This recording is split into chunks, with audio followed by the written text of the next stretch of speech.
Refugees, the majority of whom are hosted by developing countries, face significant obstacles accessing social protection.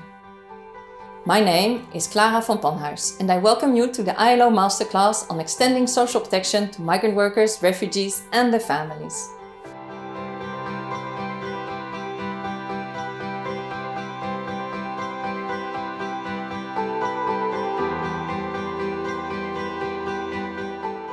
Refugees face specific obstacles in accessing social protection.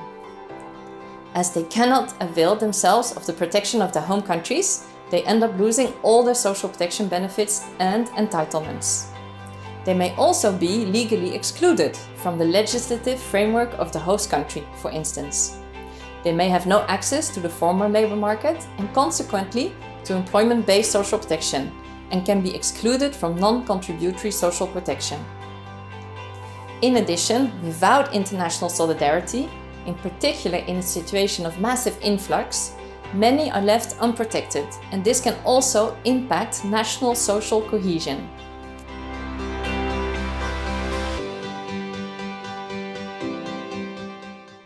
The integration of refugees into national social protection schemes, both contributory and non-contributory, can provide sustainable, cost-effective solutions, allowing them to move out of humanitarian assistance, particularly in protracted situations. Policy options that enable such integration may consist of the ratification of relevant legal instruments, the alignment of legislation to international standards, the establishment of new or adoption of existing social protection systems that address their specific needs, the channeling of humanitarian assistance and development aid by host countries to strengthen the social protection systems for both refugees and the host community, as well as the identification and adoption of measures that remove the practical barriers to the effective enjoyment of their rights. This may include information campaigns, hiring cultural linguistic mediators, translating documents, conducting anti-discrimination campaigns, and reflecting cultural diversity in the country's legal and administrative systems.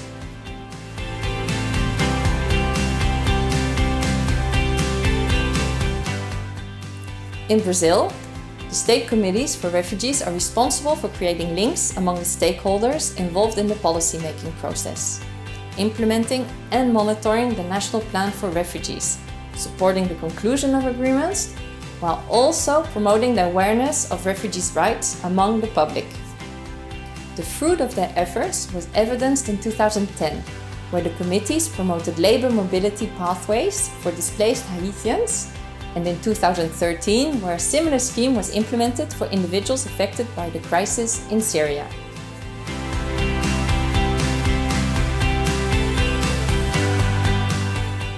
The ILO supports its constituents by building a knowledge base, providing technical advisory services and capacity building, as well as promoting social dialogue to facilitate refugees' access to labour markets and social protection.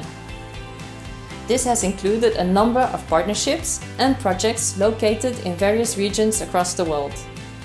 Many of these aim to explore innovative ways of integrating refugees into existing schemes.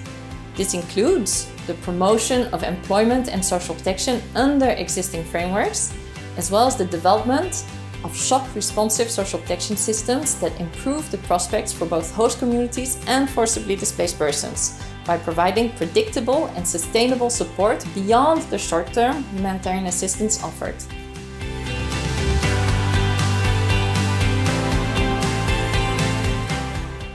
In conclusion, it is important to underline that while extending social protection to refugees is a state's obligation under international and regional law, it also contributes to economic growth in the host country by facilitating more inclusive societies.